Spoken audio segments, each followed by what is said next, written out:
Hello everyone.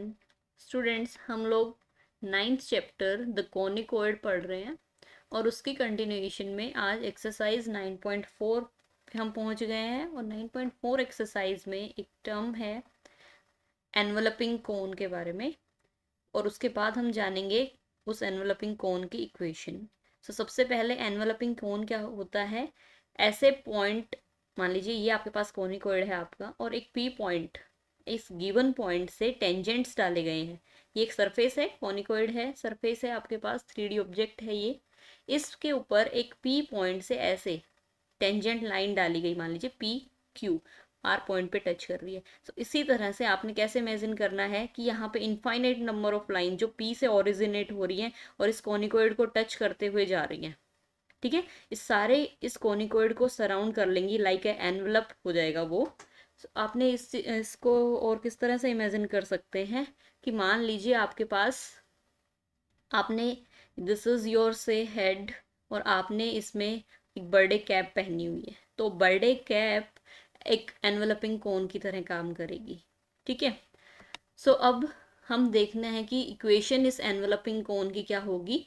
एक point given है, इस गिवन पॉइंट से आपने टेंजेंट्स ड्रॉ किए हैं। सो और आपका कोनिकॉइड है जो, उसकी इक्वेशन ये सेंट्रल कोनिकॉइड गिवन है। So this is your equation number 1, और ये पॉइंट है पी पॉइंट। अब क्यू, इस, देखिए पी पॉइंट से टेंजेंट डाला गया और वो हो गया पी क्यू, और क्यू पॉइंट के कोऑर्डिनेट्स है मान लीजिए एक्स वाई जी, और उस टेंजेंट ने एक पॉइंट पे टच किया and that point is R. और ये पी क्यू लाइन को आर ने k:1 रेशियो में अगर डिवाइड किया है, then the coordinates of R is, coordinates of R हमारे पास कितने हो जाएंगे? kx plus x1 divided by k+1, ky plus y1 divided by k+1, kz plus c1 divided by k+1। ये किसी r पॉइंट के, जो ऐसा पॉइंट है जहां पे आपका टेंजेंट कोनिकॉइड को टच करता है। क्लियर? अब ये पॉइंट हमें क्लियरली शो हो रहा है कि ये इस टेंजेंट लाइन के ऊपर भी है और इस कोनिकॉइड के ऊपर भी है। ये कोनिकॉइड की इक्वेशन को सेटिस्फाई करेगा। Put this point in the equation of conicoid, that is equation number 1। Equation number 1 को सेटिस्फाई करेगा। यहाँ पे हमने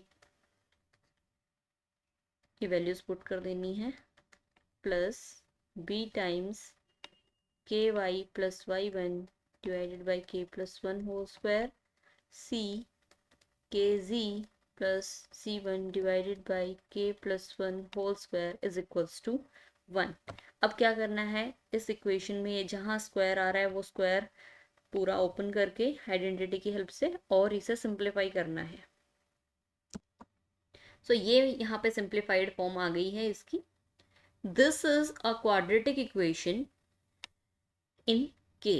एक क्वाड्रेटिक इक्वेशन है, इसके हमें पता है दो रूट होंगे, बट दो रूट अगर हमारे पास हुए, हमारे ये दो पॉइंट्स मिलेंगे जिन पे के की दो वैल्यूज आने का मतलब है ऐसे दो पॉइंट्स आपको मिलना, जिससे ये लाइन पी क्यू लाइन दो जगह पे टच करेगी कोनिकॉइड को। बट हमने एज ए टेंजेंट क्योंकि ये डाला है point, it's root must be 1 root.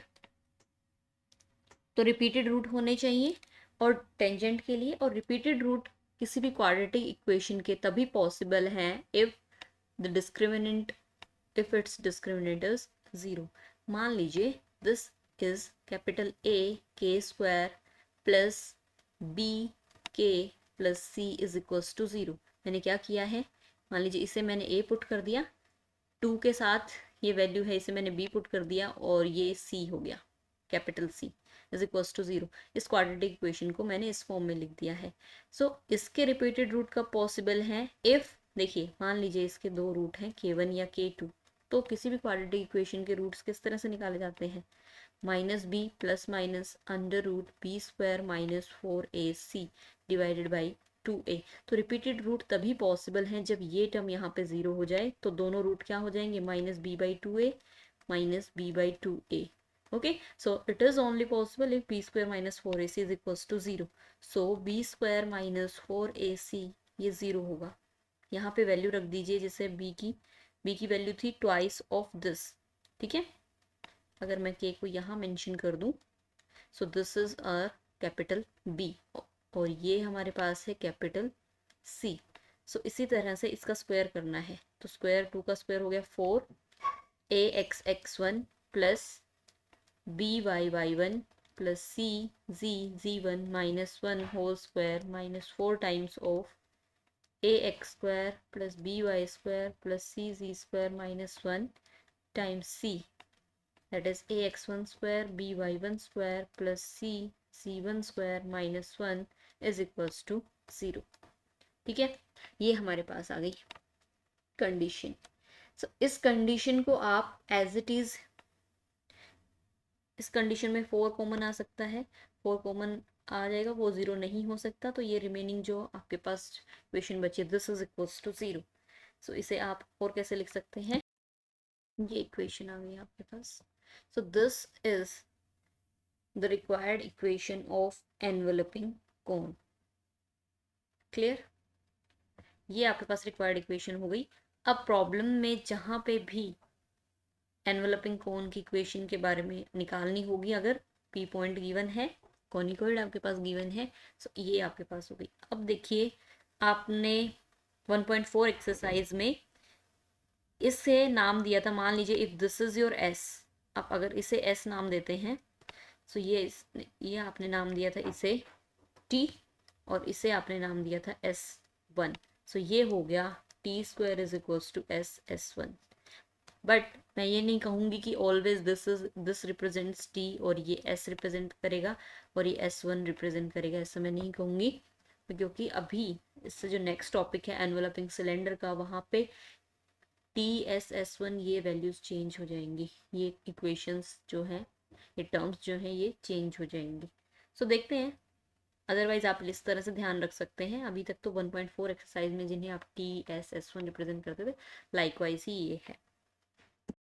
Next है टर्म हमारे पास enveloping cylinder and it is locus of tangent line. So this is your conicoid, ये आपके पास कॉनिकॉइड है और इस कॉनिकॉइड पे टेंजेंट लाइन है, से दिस इज लाइन, यहाँ से स्टार्ट है AB, ये AB लाइन टेंजेंट है और ये मान लीजिए R पॉइंट पे टच कर रही है कॉनिकॉइड को। तो इसी तरह से इस कॉनिकॉइड को पूरे को एनवेलप कर लेना है by these infinite number of parallel line. इस लाइन के, AB लाइन के पैरेलल ही रहेंगी सारी लाइनें और ऐसे एक एनवेलप कर लेना है, इसको कवर कर लेना है। इस 3D जो कॉनिकॉइड है आपका, इसके चारों तरफ ऐसे स्ट्रेट लाइन बनती चली जाए। तो आपको ऐसे इमेजिन कैसे करना है कि एक सिलेंडर से कवर कर दिया, ठीक है, एक सिलेंडर इसके ऊपर पहना दिया गया इस कॉनिकॉइड के ऊपर। सो इसमें तो वो कहलाएगा एनवेलपिंग सिलेंडर। इस चीज एनवेलपिंग सिलेंडर के अंदर गिवन होती है लाइन कि इस लाइन के पैरेलल, आपके पास ये जो टेंजेंट लाइंस हैं ये इस लाइन के पैरेलल रहने वाली हैं। ओके, एनवेलपिंग कोन में क्या था कि एक पॉइंट गिवन होता था कि उस पॉइंट से टेंजेंट्स डाले जाएंगे कॉनिकॉइड के ऊपर, तो उनका लोकस होता था। यहाँ पे क्या होगा, लोकस ऑफ टेंजेंट लाइन का ही लोकस है, बट वो जो टेंजेंट लाइन है वो एक लाइन के पैरेलल ड्रॉ की जाएंगी। Okay, clear. सो देखिए, इक्वेशन निकालनी है एनवेलपिंग सिलेंडर की, ये आपके पास कॉनिकॉइड गिवन है and whose generators are parallel to this line. ध्यान रहे कि अगर लाइन गिवन है, इट मींस इसके पैरेलल आपने जब टेंजेंट प्लेन लेने हैं तो वो एनवेलपिंग कोन जनरेट करेगा, और अगर एक पॉइंट गिवन रहता है उससे पास करने वाले टेंजेंट प्लेन्स लेने हैं तो वो एक कोन को जनरेट करेगा। क्लियर। अब देखिए, ये आपके पास कॉनिकॉइड हो गया और ये जनरेटर, ओके, एक वर्ड है यहाँ जनरेटर यूज किया हुआ है, किसी सिलेंडर को जनरेट करने वाला। सो सिलेंडर मान लीजिए कि बहुत ज्यादा आपके पास स्टिक्स हैं, ठीक है, उन सारी स्टिक्स को आपने इस कॉनिकॉइड के चारों तरफ लगा दिया और वो एक सिलेंडर बन गया। सो सिलेंडर को जनरेट करने वाली लाइन, वो लाइनें इसके पैरेलल है।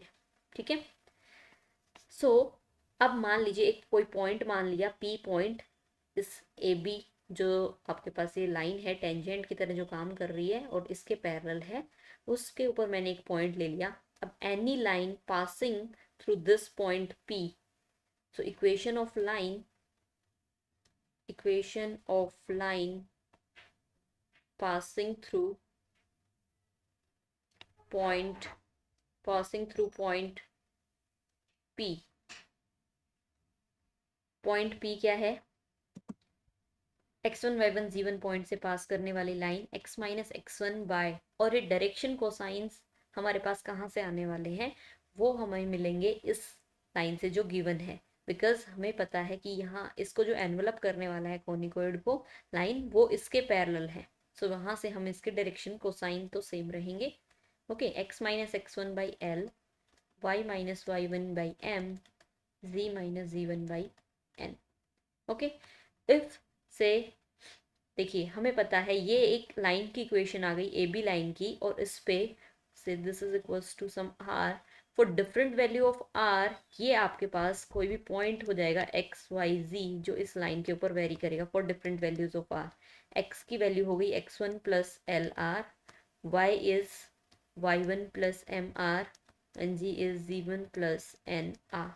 ये कोई भी पॉइंट हो गया on this line A B for different value of R, ये ए बी के ऊपर कोई पॉइंट हो गया। अब देखिए for some value of R this point lies, किसी एक वैल्यू आर की एक वैल्यू के लिए आर के कोऑर्डिनेट्स भी रिप्रेजेंट करने वाला है ये, और आर एक ऐसा पॉइंट है जो कोनिकोइड के ऊपर भी है। ठीक है, सो ये कोनिकोइड की इक्वेशन को सेटिस्फाई करेगा। सो इसे इस पॉइंट को भी for some value of r conicoid की इक्वेशन को सेटिस्फाई करना पड़ेगा। सो ये कोनिकोइड की इक्वेशन में रख दीजिए x1 plus L R square B times of y1 plus M R whole square c times of z1 plus N R whole square is equals to 1।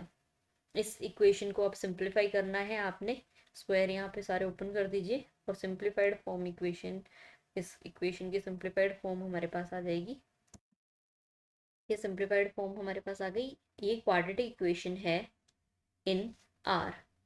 So obviously दो roots हमें यहाँ से मिलेंगे, बट इस equation ने, ये जो line की इक्वेशन है, ये हमें एज ए टेंजेंट लेनी है, ये टेंजेंट की तरह टच करनी चाहिए यहाँ पे, तो हमें सिर्फ एक ही रूट चाहिए। और वो पॉसिबल कब है, जैसे अभी लास्ट में किया, if discriminant of this quadratic equation is equals to 0। So discriminant इसका क्या होगा, जो आर का कोफिशिएंट है उसका स्क्वायर। सो ये हो जाएगा 4ALX1 plus BMY1 plus CNZ1 whole square minus 4 times of r square का coefficient that is AL square BM square CN square into constant term that is AX1 square BY1 square plus CZ1 square minus 1 is equals to 0। Discriminant 0 हो गया। अब यहाँ पे 4 common ले लेंगे हम, सो हमारे पास इक्वेशन बचेगी। सो ये आपके पास इक्वेशन आ गई। अभी इस इक्वेशन में देखिए पी पॉइंट हमने कंसिडर किया था अपनी तरफ से, that is x1 y1 z1।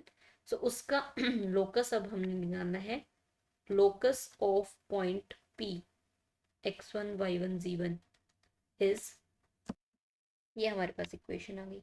देखिए एक बात ध्यान रखनी है आप लोगों ने कि जो आपके पास गिवन है वही आप फाइनली रख सकते हो अपनी तरफ से। अगर आप कोई भी चीज़ इंट्रोड्यूस करते हो, जैसे हमने x1 y1 z1 खुद से पॉइंट कंसिडर करके इस लाइन की इक्वेशन लिखनी चाहिए थी यहाँ पे, सो वो चीज़ बाद में आपने क्या करना पड़ेगा, एलिमिनेट करना पड़ेगा उससे। तो x1 y1 z1 final result से हमने एलिमिनेट करना पड़ेगा, बट एल एम एन यहाँ पे रह सकते हैं बिकॉज वो तो इक्वेशन, वो चीज़ें क्वेश्चन में ही गिवन है। ठीक है, so this is your required equation of enveloping cylinder.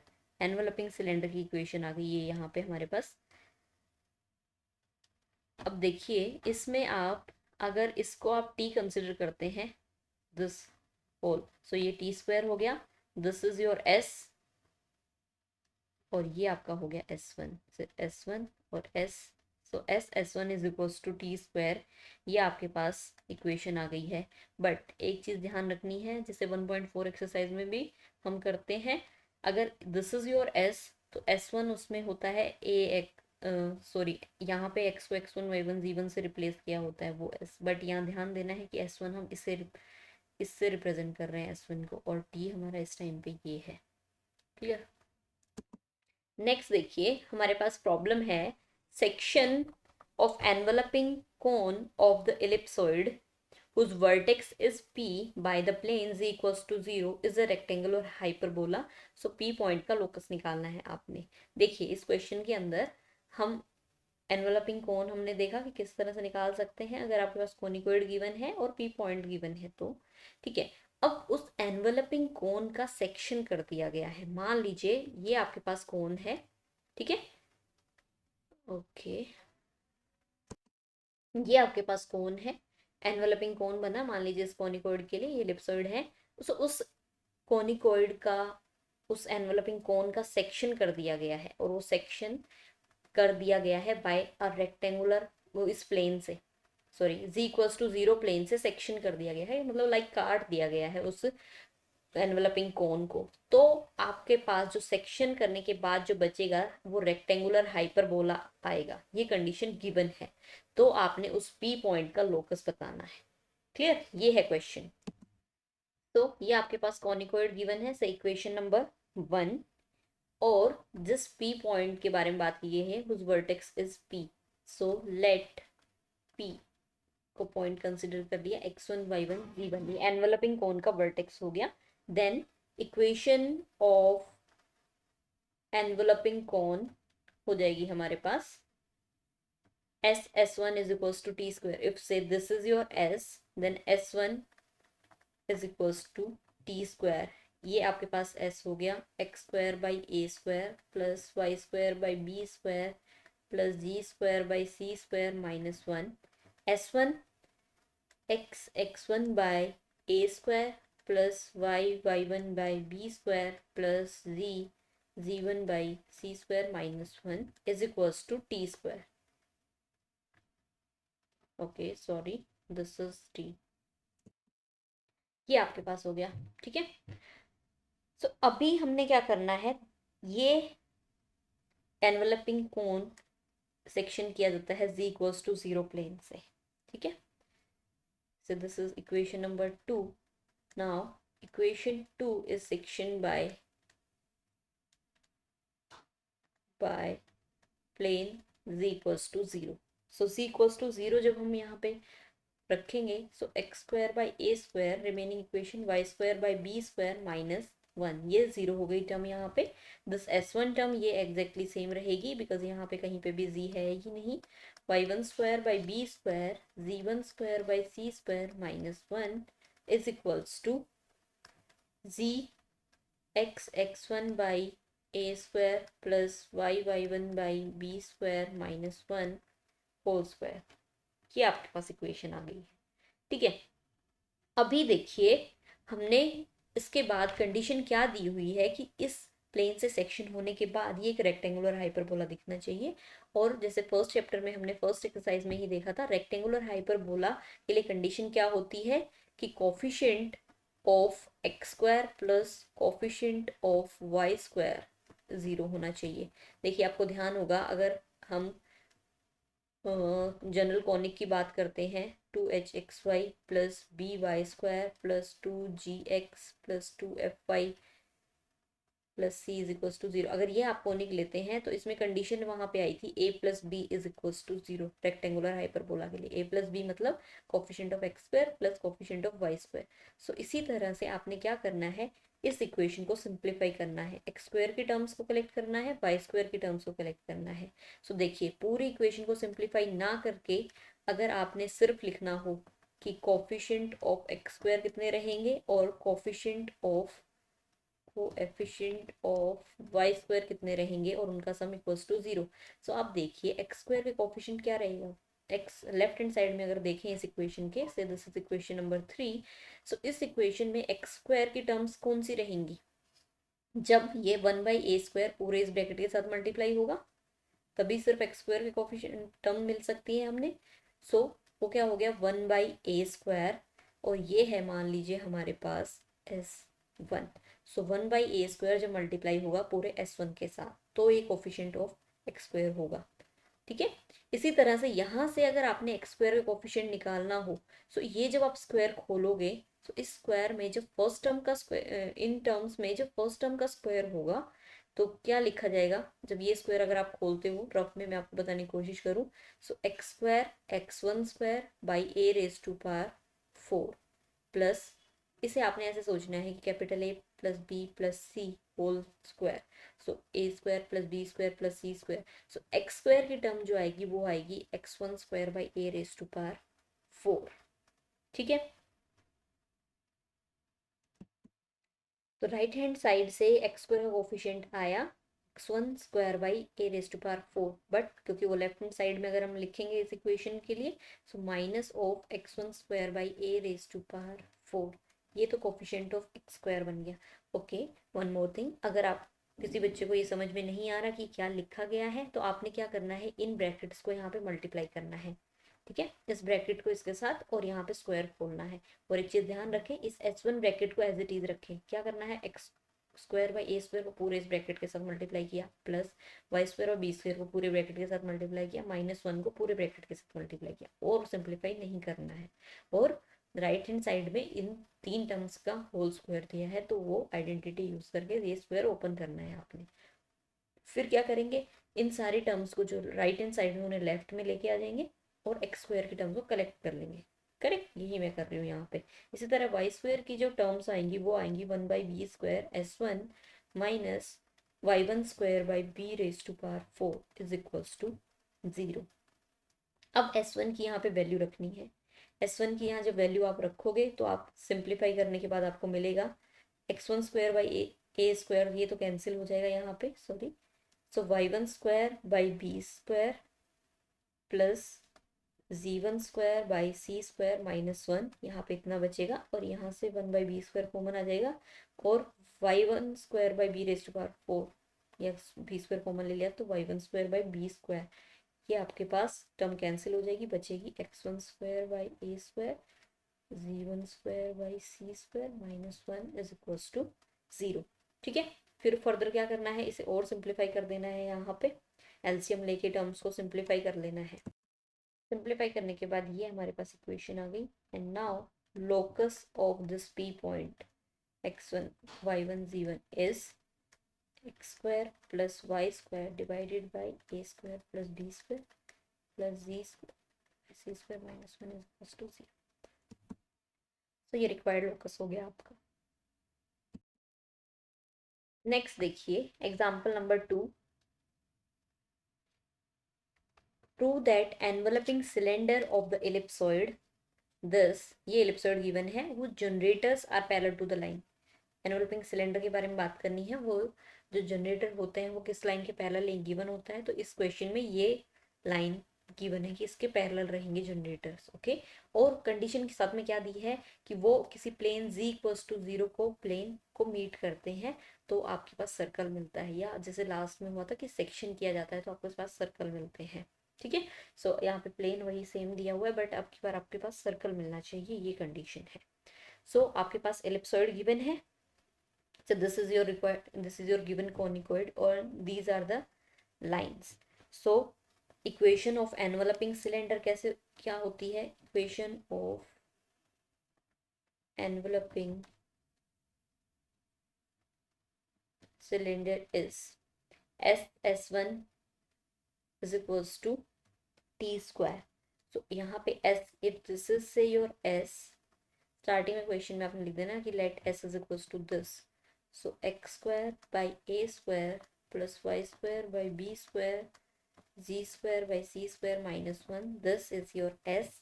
S1 की वैल्यू वहां पे क्या रहती है एनवलपिंग सिलेंडर के केस में, S1 is al² plus bm² plus cn²। So a b c क्या है, ये कोफिशिएंट होते हैं x² y² z² के, l m n डायरेक्शन को साइन होते हैं। ठीक है, सो यहाँ पे x² का कोफिशिएंट है 1/a² और l की वैल्यू है 0। इसी तरह वाई स्क्वायर कोफिशिएंट है 1/b² और m square a² minus b² plus 1/c² और n है c। ये आपके पास हो गया, सॉरी उसका भी स्क्वायर करना है यहाँ, सो ये हो गया c²। This is your s1 is equals to t² और t किस रिप्रेजेंट करते हैं हम, a/Lx b/My c/N/g। Again a और l bm ये सभी आपके पास इससे पुट कर देना है 1/a², l is 0, x plus 1/b², m की वैल्यू है यहाँ पे plus minus √a² minus b² plus 1/c² times c, यहाँ पे y से मल्टीप्लाई होगा, c से भी मल्टीप्लाई होगा, होल स्क्वायर। ओके,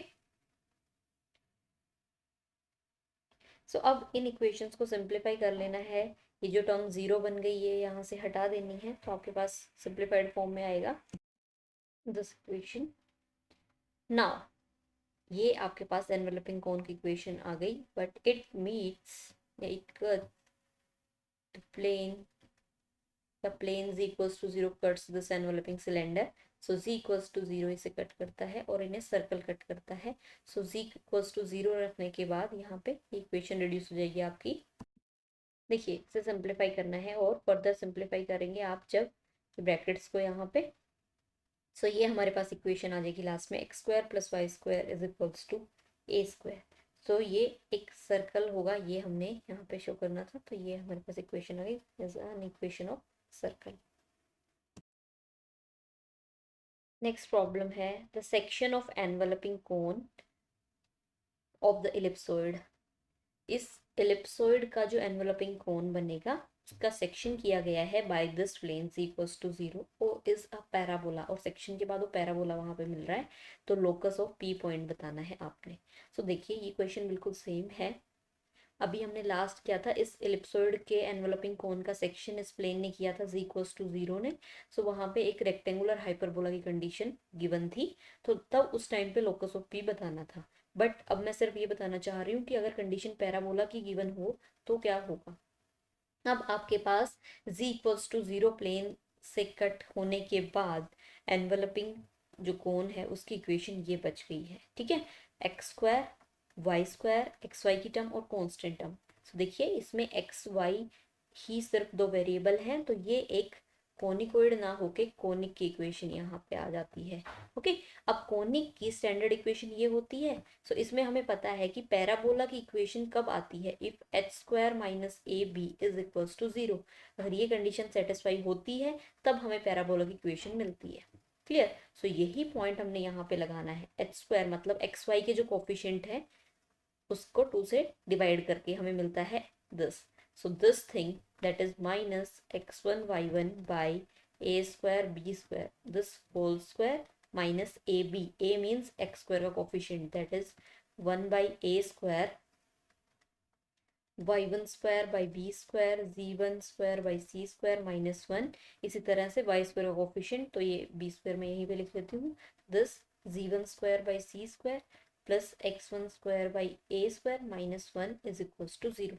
ये आपके पास इक्वेशन आ गई, इससे क्या करना है, सिंप्लीफाई करना है और लोकस ऑफ p पॉइंट क्या है यहाँ पे x1 y1 z1, सो x1 y1 z1 को लास्ट में रिड्यूस करके xy z से रिप्लेस करके आप लोकस निकाल सकते हैं। ठीक है, तो ये एक हिंट है कि कंडीशन जब अलग अलग क्वेश्चन में गिवन हो तो कैसे क्वेश्चन को अप्रोच करना है।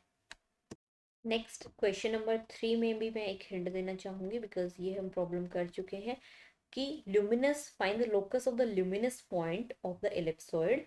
दिस इज योर इलिप्सॉइड और जो एक सर्कुलर शेडो कास्ट कर रहा है on plane z equals to 0। अब इस चीज को ऐसे देखना है कि ये आपके पास इलिप्सॉइड है, इस इलिप्सॉइड पे एक ल्यूमिनस पॉइंट, मतलब एक पॉइंट ऐसे सोचना है कि ये आपके पास सम एग है। ओके, उस एग के ऊपर आपने एक डार्क रूम में एग लिया आपने और ऊपर एक आपने टॉर्च यहाँ पे जला दी, ल्यूमिनस पॉइंट हो गया टॉर्च जहाँ से रोशनी आ रही है। ठीक है, सो वो रोशनी किस तरह से जा रही है, वो एक शेडो कास्ट करेगी। ठीक है, नीचे जो आपके पास प्लेन रखा हुआ है उस पर एक सर्कुलर शेडो बना रही है, इस तरह से यहाँ एक सर्कल बन रहा है। तो मान लीजिए ये जो सर्कल बन रहा है वो z इक्वल्स टू 0 प्लेन पे बन रहा है। ये जो लुमिनस पॉइंट है ये हमारा हो गया P। सो कंडीशन बिल्कुल सेम है वही, P x1 y1 z1 point है, this is your conic ellipsoid, ellipsoid हो गया। तो ये एक सर्कुलर सॉरी एनवलपिंग कोन की कंडीशन यहाँ पे बनेगी इस पी पॉइंट के लिए, जिसे सेक्शन किया जाएगा। देखिए अगर ये z इक्वल्स टू 0 प्लेन यहाँ पे नहीं होता तो ये शेडो और नीचे लंबी बनती। तो इसको ऐसे मानिए किसी प्लेन से आपने यहाँ पे एक प्लेन आपने रख दिया या कार्डबोर्ड रख दिया, उसके ऊपर फिर इमेज बन गई। तो मान लीजिए सेक्शन कर दिया उस चीज़ को, ठीक है, ये और लंबी शेडो बन रही थी उसको काट दिया बीच में से। सो वो काट दिया आपने z इक्वल्स टू 0 प्लेन से।